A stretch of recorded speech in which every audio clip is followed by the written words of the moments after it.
الحمد لله الذي رفع السماوات بقدرته ودحى الأرض بمشيته وخلق الخلائق بإرادته واستوى على العرش كما يليق بجلاله وعظيم سلطانه. أما بعد فأعوذ بالله من الشيطان الرجيم. بسم الله الرحمن الرحيم. وعباد الرحمن الذين يمشون على الأرض هونا وإذا خاطبهم الجاهلون قالوا سلاما والذين يبيتون لربهم سجدا وقياما والذين يقولون ربنا اصرف عنا عذاب جهنم إن عذابها كان غراما إنها ساءت مستقرا ومقاما والذين إذا أنفقوا لم يسرفوا ولم يقتروا وكان بين ذلك قواما. وقال النبي صلى الله تبارك وتعالى عليه وسلم يا أبا سفيان جئتكم بكرامة الدنيا والآخرة. وقال النبي صلى الله تعالى عليه وسلم إنكم لتموتون كما تنامون وتبعثون كما تستيقظون وتحاسبون بما تعملون ثم إنها لجنة أبدا أو لنار أبدا.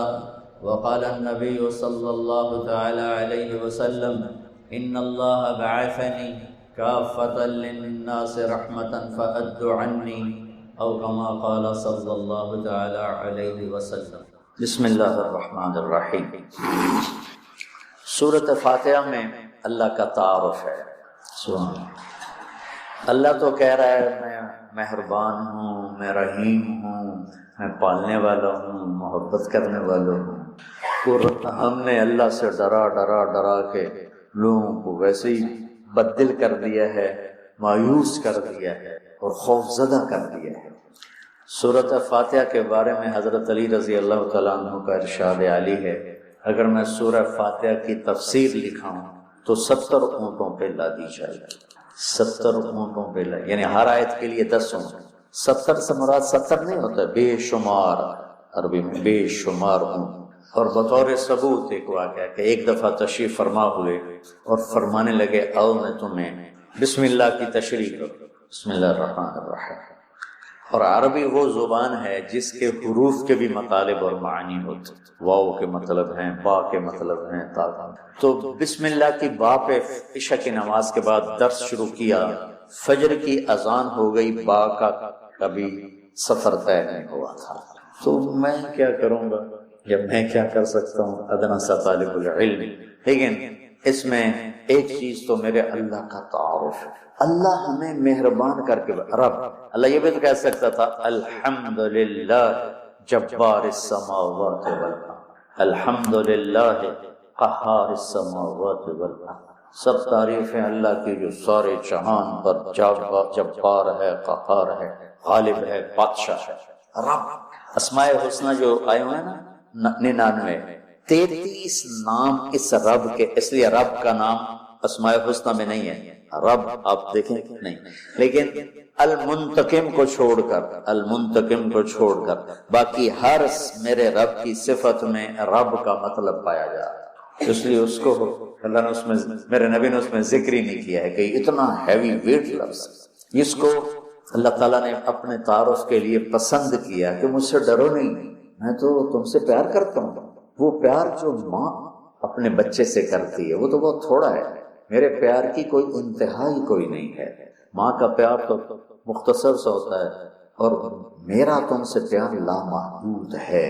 پہلا تعارف یہ ہے کہ وہ بہت مہربان پالنے والے کے ساتھ ہے کہ حاکم ہے، بادشاہ ہے. رب بادشاہ کو کہتے ہیں. انہ ربی احسن مثوایا، یوسف علیہ السلام انہوں نے عزیز مصر کو کہا انہ ربی، وہ میرا بادشاہ ہے اور اس نے مجھے یہاں بہت اچھا رکھا ہے، میں خیانت نہیں کر سکتا. بادشاہ، مہربان، رحیم، پالنے والا. اور قرآن کو ختم کیا قل اعوذ برب الناس، رب سے شروع کر کے رب پہ جا کے ختم کیا. آخر میں پھر یقین دلایا کہ میں تم سے بہت پیار کرتا ہوں. جو کچھ کہوں گا تمہاری محبت میں کہوں گا. اب گھروں میں نہیں دیکھتے, ماں کہتی بیٹا ناشتہ کرو, چھوٹے بیٹے میں نے نہیں کرنا, بٹھا کے اس کے منہ میں زبردستی ڈال رہی ہوتی. وہ کہتا ہے کیا مصیبت ہے میرے لیے, وہ اس کو کھلا رہی. تو میرا رب جب ماؤں سے زیادہ پیار کرنے والا ہے تو وہ کہہ رہا میں اس میں جو کچھ کہوں گا نا وہ تمہاری محبت اور شفقت میں کہوں گا, اور جس چیز سے روکوں گا نا تمہاری محبت اور شفقت میں روکوں گا. جیسے بچے رو رو کے ہلکان ہو جاتے ہیں, کوئی میری ضد تھی, میری پوری نہیں ہو رہی تھی, میں رو رو رو رو میری 5-6 سال برا حال ہو, کوئی بھی نہیں میری سن. اخیر میں کیا دیکھو تم نے مجھے کیا بات چلے, میں کہ ہوں میں رو رو کے تھک گیا ہوں تو میری گل منو.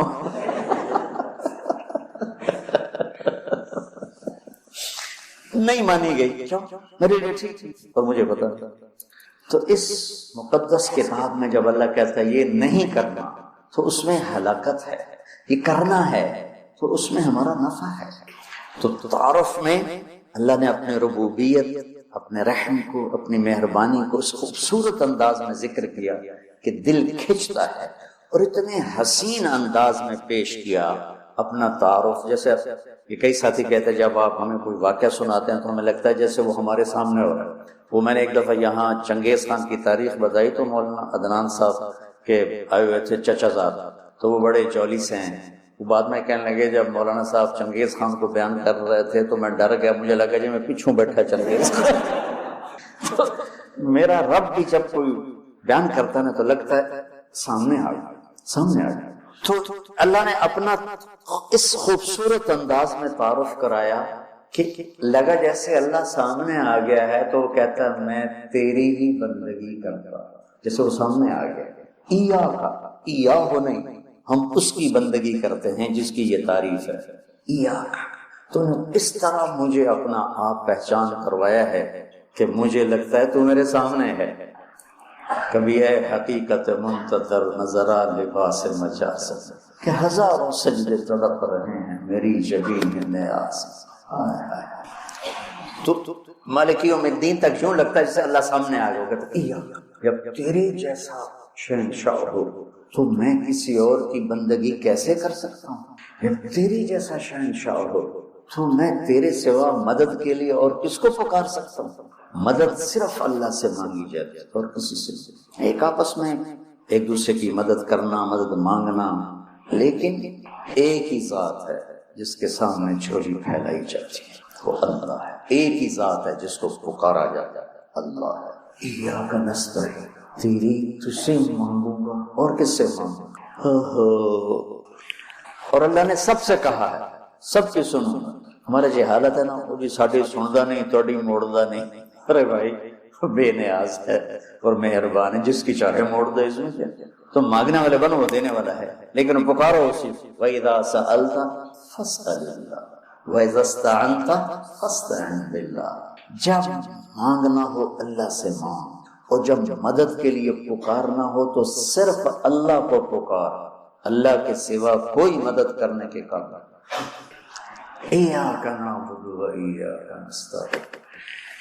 مجھے یاد آ گیا, پڑھا تھا کہیں کہ ساری آسمانی کتابوں کا خلاصہ ہے قرآن, اور قرآن کا خلاصہ ہے سورۃ بقرہ, اور سورہ بقرہ کا خلاصہ ہے سورہ فاتحہ, اور سورہ فاتحہ کا خلاصہ ہے ایاک نعبد و ایاک نستعین. ایاک نعبد و ایاک نستعین. آگے ایک عجب دعا ہے, اہدنا الصراط المستقیم, یا اللہ میں سیدھا راستہ دکھا. جتنے انسان کے علاوہ مخلوق ہیں وہ ماں کے پیٹ سے صحیح زندگی گزارنا سیکھ کے آتے ہیں اللہ کی طرف سے.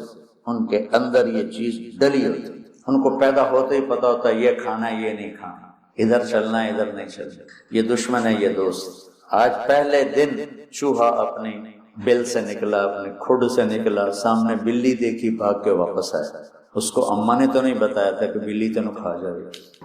میں ایک عام مثال دیتا ہوں اپنے بیان میں کہ بکری کو گوشت کھلاؤ مر جائے گی نہیں کھائے گی, شیر کو گھاس کھلاؤ مر جائے گا نہیں کھائے گا, کہ وہ اپنی زندگی گزارنے کا طریقہ ماں کے پیٹ سے لے کر آتے ہیں. انڈے سے نکلتے ہی چونٹی سیدھی چلتی ہے, راستہ بناتی ہے, سیدھا راستہ چلتی ہے. پوری لائن چلتی ہے، 1 سینٹی میٹر سے آگے دیکھ نہیں سکتی، کہاں سے ہوگی؟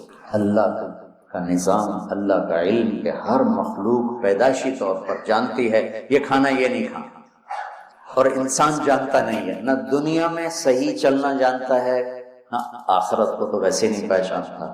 تو اللہ نے یہ دعا فرض قرار دے دی، ہر رکعت میں یہ دعا فرض قرار دے دی، مانگو کیا اللہ میں سیدھا راستہ دے۔ سیدھے راستے سے ہم عام طور پر سمجھتے ہیں کہ آخرت کا سیدھا راستہ، ہر پل میں مجھے صحیح کیا کرنا ہے وہ دکھا، الصراط، اس میں دنیا کا بھی ہے اور آخرت کا۔ صبح اٹھا، فجر کی نماز پڑھی، یا اللہ اب صبح ہو گئی ہے، کام پہ جانا ہے، یا اللہ مجھے سیدھا راستہ دکھا، میں تیری اپنی دنیا میں کیسے سیدھا چلوں کہ تو راضی ہو جائے، اپنے دین میں کیسے سیدھا چلوں کہ تو راضی ہو جائے۔ چلتے چلتے چلتے کچھ ہیرا پھیری ہو گئی، کچھ غلط ہو گیا، کوئی ٹھیک ہو گیا، ظہر کا وقت آ گیا، اللہ کہتا آ جا، اب پھر مانگ، اہدنا الصراط المستقیم، یا اللہ کچھ گڑبڑ ہو گئی، مجھے پھر بتا کہ میں نے دنیا میں کیسے سیدھے چلنا ہے اور میں نے آخرت کے لیے کیسے سیدھی زندگی گزارنی ہے، مجھ سے نہیں گزاری جا رہی، میری مدد کر۔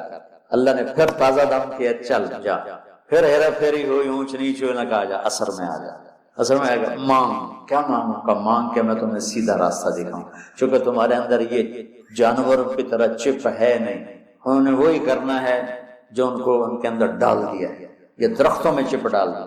کبھی آم پہ انگور دیکھا، انگور پہ کریلا دیکھا، کبھی شیشم پہ پھل دیکھا، اندر میں ڈال دیا گیا تجھے پھل دینا ہے، کون سا دینا ہے، کس موسم میں دینا ہے، کس رنگ میں دینا ہے، کس ذائقے میں دینا ہے، کس خوشبو میں دینا ہے، کس تاثیر میں دینا ہے۔ تو ہمیں اس میں اللہ تعالیٰ نے دونوں تاریں ڈال دی ہیں، اچھائی برائی، تو لگا آؤ پھر مانگو، اثر میں پھر مانگو، پھر جائے تو اونچ نیچ ہو جائے، آ جا مغرب میں پھر مانگ، وہ کتنا مہربان ہے، آ جا مانگ یا اللہ، پھر گڑبڑ ہو گئی، پھر دکھا راستہ، پھر کہا چلو عشاء ہوگی آ جا، اب حالانکہ اب تمہیں سو جانا ہے، لیکن سو رات میں کتنی برائیاں ہوتی ہیں، سب سے زیادہ برائیاں تو رات کو ہوتی ہیں، آجا پھر مانگ کہ میں تیری رات صحیح گزروا دوں، تیرا ہر پل صحیح گزروا دوں، اور پھر آخرت کا راستہ بھی تجھے صحیح دکھا دوں۔ یہ اہدنا الصراط المستقیم، ہر پل میں سیدھے راستے کو مانگنا ہے، ہر پل میں سیدھے راستے کو مانگنا ہے، اور صراط چوڑے راستے کو کہتے ہیں، مستقیم سیدھے راستے کو کہتے ہیں۔ یہ ہمارا موٹر وے بن گیا ہے ہمارے گھر تک، تو ہم نے وہ پینسرے جاؤ، گوجرے جاؤ، ٹوبے جاؤ، رجانے جاؤ، پیر محل جاؤ، سندیلیاں لے جاؤ، عبدالحکیم جاؤ، دھکے کھاندے کھاندے گھر جاؤ، وہ چھوڑ کے ہم 1.5 گھنٹے میں یہاں سے، پہلے 3.5 گھنٹے لگتے تھے، اب ہم 1.25 گھنٹے 1.5 گھنٹے میں گھر پہنچ جاتے ہیں۔ یہ صراط اور غیر صراط کا فرق ہے۔ آدمی جب راستے کا چناؤ کرتا ہے تو کہتا ہے میں راستہ سیدھا، راستہ کھلا بھی ہو چوڑا بھی ہو، کھلا بھی ہو چوڑا بھی ہو، تو اللہ کہتا ہے میں قربان جاؤں، اور اللہ نے کیا کہا، او میرا بندہ اے مانگ، اے مانگ، میں تینوں موٹر وے تے چڑھاؤں، میں تجھے موٹر وے پہ چڑھانا چاہتا ہوں، تو بولے دی جھگی دی گلیاں پھر رہتا نام ہے نا، بولے دی جھگی، تو اس کی سڑکیں بھی ایسے ہی ہوں گی۔ اور صراط تلوار کو بھی کہتے ہیں، تلوار کا جو ایک ہوتا ہے نا ایک طرف، اس کو بھی صراط کہتے ہیں، تو صاف شفاف ہوتا ہے، کوئی کھڈا بڈا نہیں ہوتا۔ تو اللہ تعالیٰ ہم سے کہہ رہا ہے ایسا راستہ مانگ جو صاف شفاف، اور جیسے صراط تلوار جیسے چیز کو کاٹتی ہے تیزی کے ساتھ، ایسے ہی اللہ تعالیٰ کہہ رہا ہے کہ وہ راستہ مانگ جو میں تیزی کے ساتھ وہ اپنے گھر پہنچ جائے، جیسے ہم تیزی کے ساتھ اب گھر پہنچ جائے، اور مستقیم، ٹیڑھا میڑھا نہ، سیدھا، سرسبز ہو، سرسبز ہو، دیکھنے کو میں اچھا لگے، تو انعمت علیہم صراط الذین انعمت علیہم۔ ناعمہ اس بوٹی کو کہتے ہیں جس پر کبھی خزاں نہ آئے، وہ پودا جس پر ہمیشہ ہریالی رہے، وہ ناعمہ ہے۔ وجوہ یومئذ، کبھی ان پہ کوئی خزاں نہیں آئی۔ تو اللہ کہہ رہا ہے صرف روڈ نہ مان، سرسبز بھی مان، کہیں چاہ پیو، کتے کافی پیو، کتے بہ کے گپا مارو، وہ کوئٹے والا راستہ نہ مان، کالے پہاڑ سارے راہ ویک ویک کے بندہ برباد ہو جاتا کہ ایسا راستہ مانگ جس میں سبزہ ہو، ہریالی ہو، باغ باغیچے ہوں، گل و گلزار ہو، اور تجھے پتہ بھی نہ چلے اور تیرا راستہ طے ہوتے ہوتے ہوتے تو مجھ تک آ جائے۔ پھر ساتھ دوسری دعا بھی منگوائی، ایسا راستہ جہاں پیٹرول نہ ملے، ایسا راستہ جہاں کھڈے ہوں، ایسا راستہ جہاں ڈاکو پڑ جائیں، ایسا راستہ جہاں لائٹیں بند ہو جائیں، ایسا راستہ جہاں کھائیاں ہوں۔ کوئی جائے گا؟ ایک دفعہ ہم جا رہے تھے، رحیم یار خان جا رہے تھے اور جا رہے تھے راجن پور سے آگے خواجہ غلام فرید رحمۃ اللہ علیہ کا جو ہے شہر، کیا مٹھن کوٹ مٹھن، تو وہ ہم نکلے گپوں میں، ہماری زمیندارہ جماعت، ہمیں یاد ہی نہ رہا بھائی ذرا وہ بھی دیکھ لیں کہ تیل بھی ہے کہ نہیں۔ تو وہ راستہ سنسان، ایک دم گاڑی نے جھٹکے کھانے شروع کی۔ تو میں نے کہا کیوں ہے؟ تیل مک گیا۔ مر گئے، وہی تو تیل، پیٹرول پمپ بھی کوئی نہیں، کی بڑھنا ہے کوٹ میں ٹن دھکا لا لیے۔ لیکن شہنشاہ کی مدد ساتھ ہوتی ہے اللہ کے راستے میں۔ ہماری گاڑی اپنے دھکے میں چلتے چلتے دیکھا تو آگے پیٹرول پمپ، اس پہ چڑھ گئی تو ہم نے اللہ کا شکر ادا کیا۔ تو ایسے راستوں پہ کون جانا مانتا ہے؟ تو غیر المغضوب علیہم ولا الضالین، یا اللہ وہ راستہ نہ ہو جس پہ نہ پیٹرول ملے، نہ روٹی ملے، نہ پانی ملے، نہ چائے ملے، نہ نسوار ملے۔ اللہ تعالیٰ نے اتنی لمبی زندگی کہ جس کا کوئی اینڈ نہیں ہے جی، اس کے لیے چند باتیں بتائیں۔ یہ 4 روزہ زندگی کے لیے کتنے ہم کھپتے تپتے ہیں، ہڈیاں کھر جاتی ہیں، اور اتنی بڑی جنت اور اتنی لمبی زندگی، توحید کی گواہی، لا الہ الا اللہ، اللہ ایک ہے،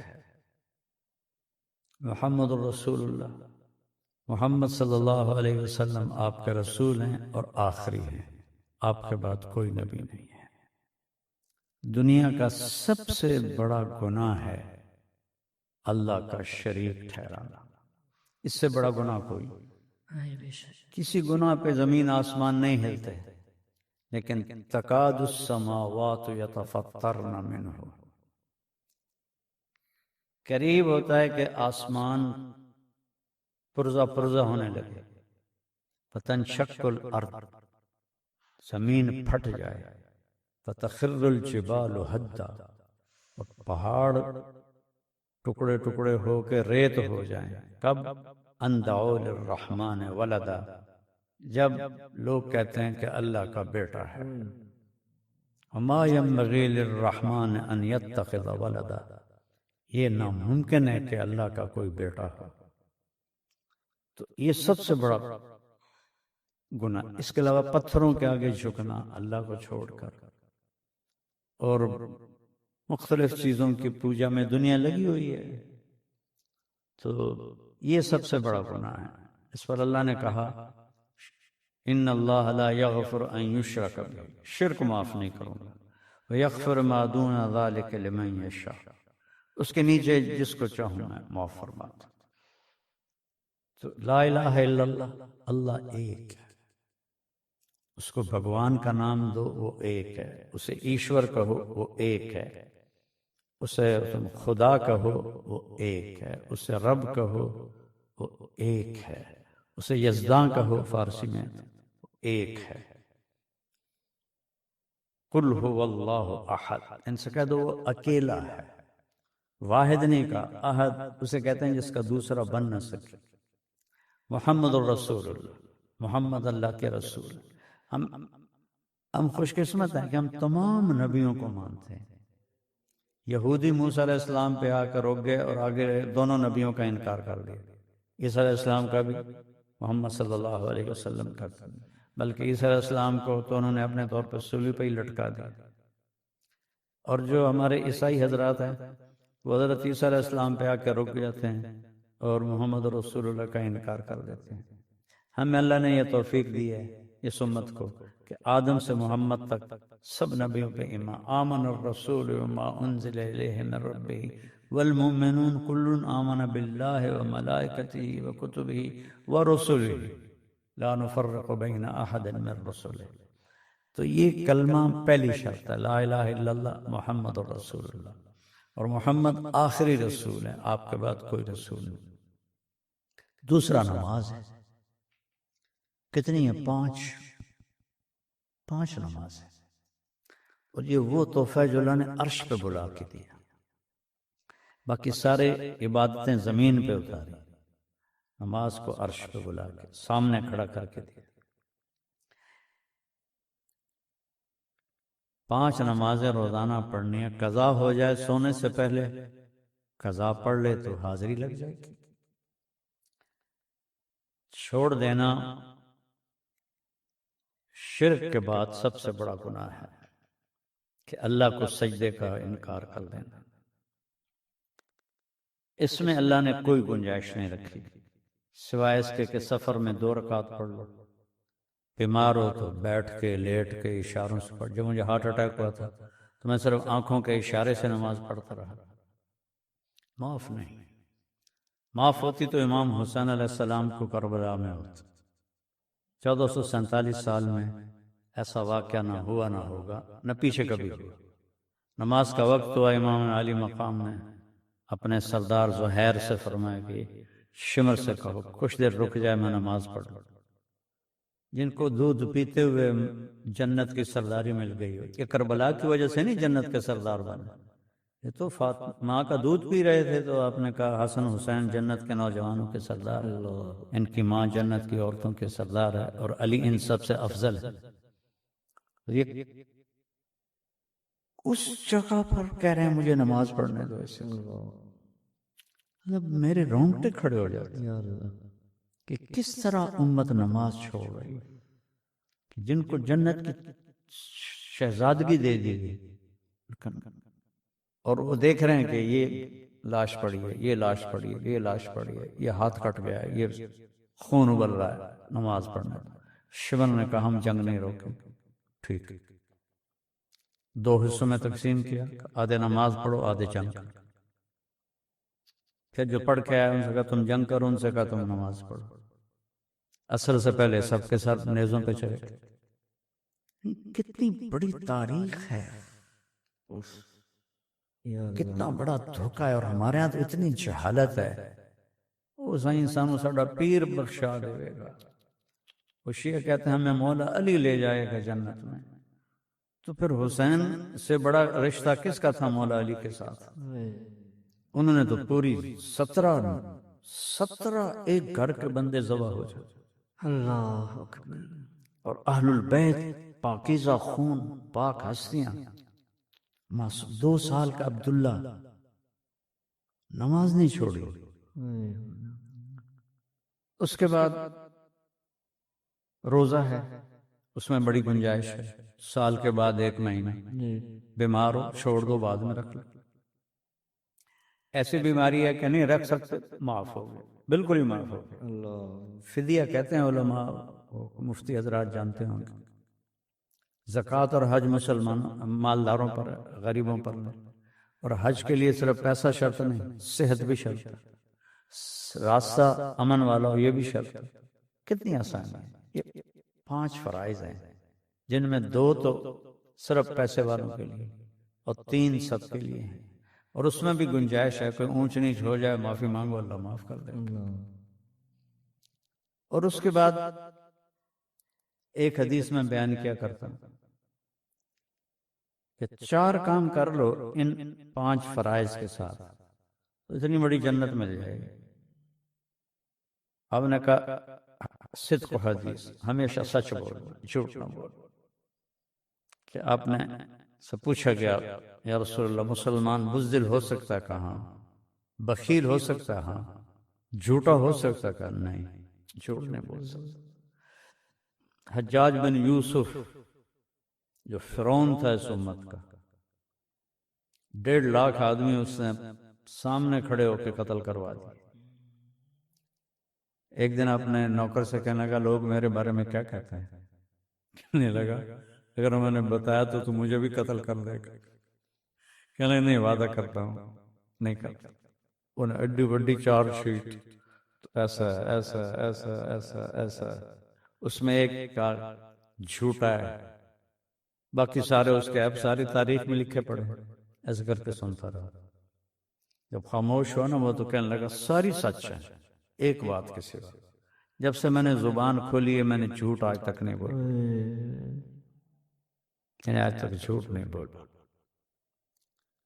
اب میں کیسے رہوں گا، ہمارے تو مدرسے کے طلبہ جھوٹ بولتے ہیں، علماء ممبر پہ بیٹھ کے کیا سے کیا کر رہا ہے، جس قوم میں جھوٹ ہو وہ عزت نہیں پائے گی۔ تو ہم نے کہا سچ بولو جھوٹ نہ بولو۔ ایک عبد الملک بن مروان کے خلاف اشد بن قیس نے بغاوت کی تھی، تو اس میں بصرہ کے ایک بڑے عالم تھے ابو خراش، ان کے بیٹے شامل ہو گئے۔ اشد کو شکست ہو گئی، قتل ہو گیا، وہ بیٹے بھاگ گئے، کئی سال کے بعد چھپ کے واپس آ گئے۔ بصرہ کو وہاں اس زمانے کی ISI جو تھی اس نے خبر دے دی کہ اس کے بیٹے گھر آ گئے، تو کہنے لگا آج ابو خراش کے سچ کا امتحان لوں گا۔ ان کے بارے میں مشہور تھا کہ کبھی جھوٹ نہیں بولتے، تو اس نے ان کو کھانے پہ بلایا، وہ کھانے کی ضیافت عنوان، اور اس میں سب گفتگو کر رہے ہیں، ایک عام ماحول گفتگو کا بنا ہے۔ باتوں باتوں میں کہنا کہ ابو خراش تیرے بیٹے ہمارے خلاف لڑے تھے پھر بھاگ گئے تھے، کوئی پتہ ہے کہاں ہے؟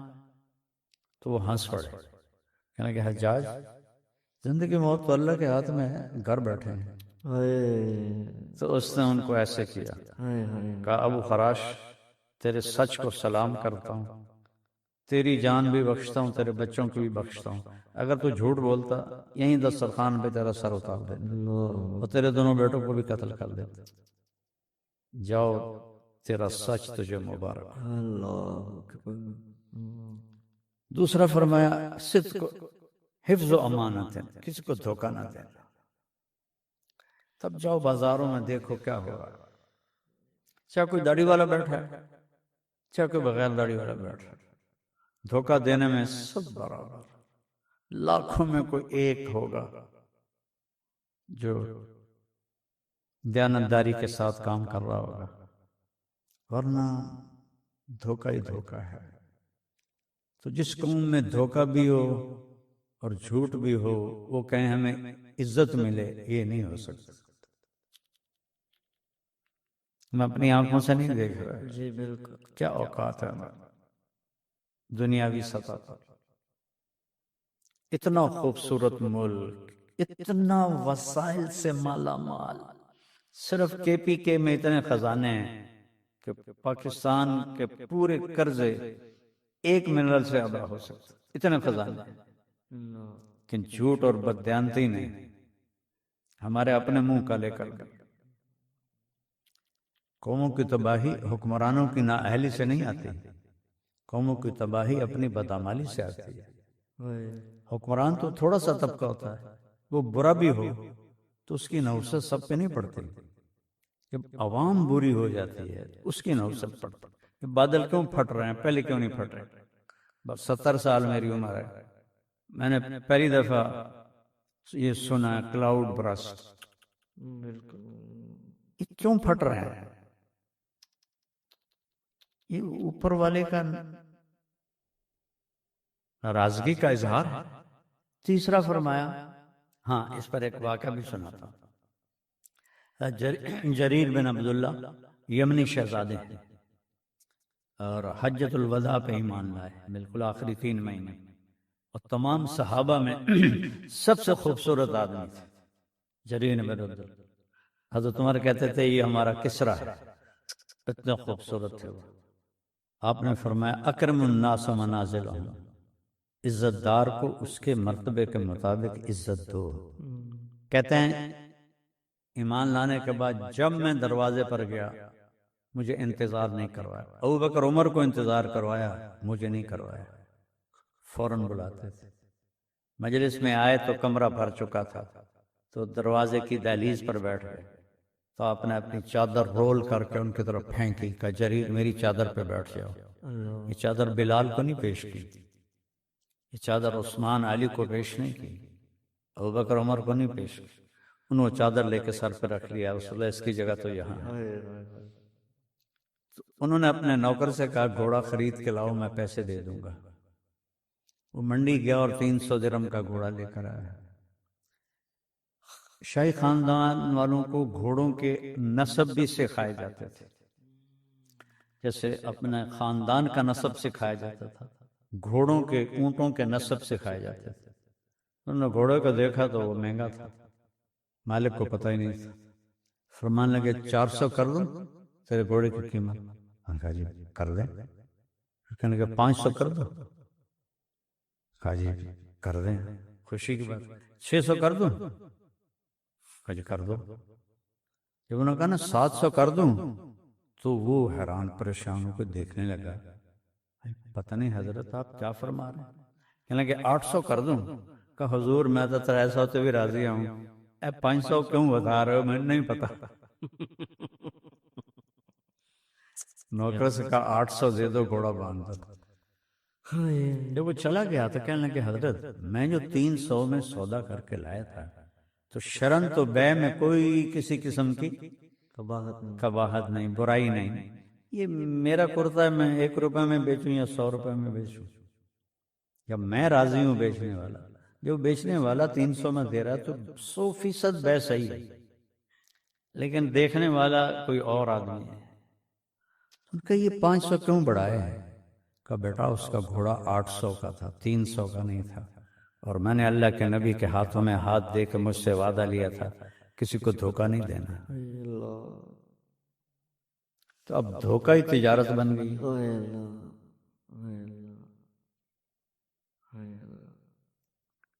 دو باتیں ہو گئی۔ تیسرا فرمایا اخلاق اچھے کر لو، حسن و خلیقت، اپنے اخلاق اچھے کر لو۔ ماں بہن کی گالی کتنی عام ہو گئی ہے، اور کس قدر بیت اللہ کو توڑ دینے سے زیادہ جرم ہے کسی کو ماں بہن کی گالی دینا۔ کیا آپ نے بیت اللہ کو دیکھ کر کہا ما اعظم حرمتک، تیری عزت بہت اعلیٰ ہے، لیکن ایک ایمان والے کی عزت اس سے بھی زیادہ ہے۔ ماں باپ رو رہے ہیں، بیویوں کو ذلیل کر رہے ہیں، اور جھوٹے مقدموں سے بھری پڑی ہیں عدالتیں، تو بد اخلاق جس قوم کے اخلاق برباد ہو جائیں اور جھوٹ عام ہو جائے اور بددیانتی عام ہو جائے اور ظلم عام ہو جائے، وہ کیڑے مکوڑوں کی زندگی گزاریں گے، انسانوں کے نہیں گزاریں گے۔